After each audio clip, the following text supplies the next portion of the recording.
Georgia and TCU, we all saw the national championship. If you're a casual fan, you probably saw the first half. If you're a TCU fan, you probably saw the first quarter.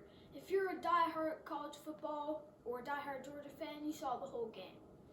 65-7, the final score, which probably shocked everybody. 58 points. This is the biggest in college football by 30 points. The previous was 28 by Clemson. I'm pretty sure another team had 28 too. But we're gonna start off with the quarter talk, and this is where Georgia dominated and put on double digits on every single quarter.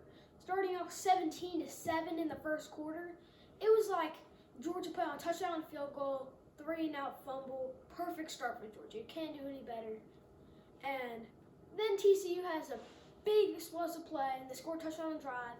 I'm thinking TCU has some life, and then they got a shot in it, but still there's a long way to go. It could go either way, still just a 3-point game. And then McConkey gets open in the zone, and then, yeah, you're up 17-7 at the end of the first quarter. And then the second quarter, this is where TCU, they're still hanging in there by a thread, and Stetson Bennett continues to do his thing. They put up 21 points, and you're at the end of the half. There's like a minute left.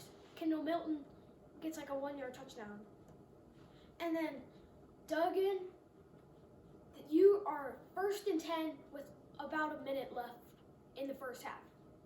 They throw it incomplete, get sacked, and then Duggan throws an interception. That's what you can't do, because you're already, when you throw the pick, that's giving Georgia really good field position. You know they're going to score because you let 31 points at that point.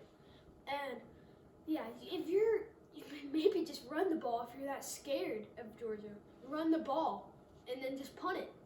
Like that, if that's how scared TCU really was, but they realized, but I do respect that they realized that it was the national championship and they probably had to throw the ball. But it ended up 38-7 at halftime. Georgia already putting on a heck of a show. And then third quarter, Bennett does his thing, puts on 14 points and just threads the needle every single time. But Georgia put the nail in the coffin at halftime. Like the second half was only getting uglier. There's no way. We've seen TCU come back from 17 points, like 10, 17 points in the third and fourth quarters.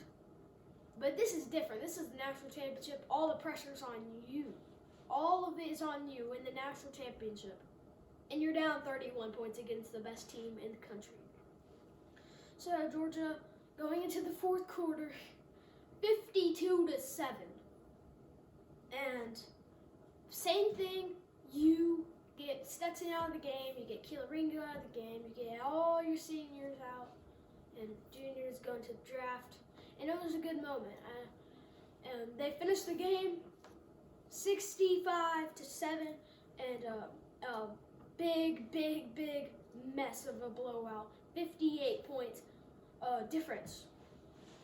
Then we're going to talk about Georgia dominance and what helped them win the game.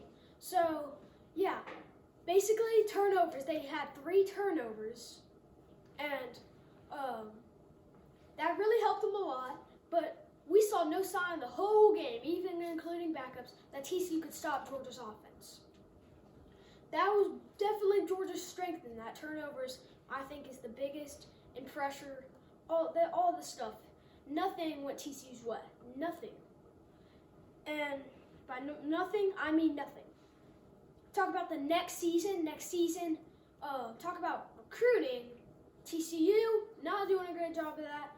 Kirby Smart's bringing in 4, 3, 5 stars.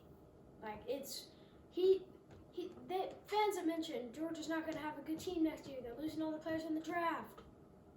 They're recruiting some really good players.